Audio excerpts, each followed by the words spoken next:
The law of attraction, the way it's publicly taught, the way you understand it, is backwards. The law of attraction says, I want to attract things into my, I want a different job. I want a different husband or wife. I want to live in a different apartment or house. I want a better car. I don't want to have to ride the bus to work every day. You're talking about outer things. And mind is very powerful. Those outer things, if things are aligned and you're consistent with your intention and your action, those things do manifest in your life, but they're not going to make you happy. If you think you're unhappy in a small little crappy apartment, oh, if I only lived in my own house, I'd be so happy. No, you won't.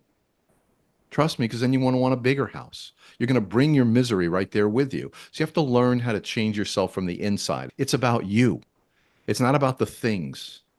Has nothing to do with the things, because in truth, using mind, my thoughts can't control the wavelength of the outer world. My thoughts can make a little bit of a dent, but just, there are 8 billion people thinking things, so I can't control outer events. But the one thing I can control? I can control me.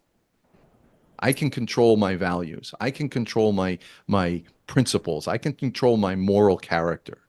I can control the words. I can control my tone of voice. I can control my intentions. I can control me.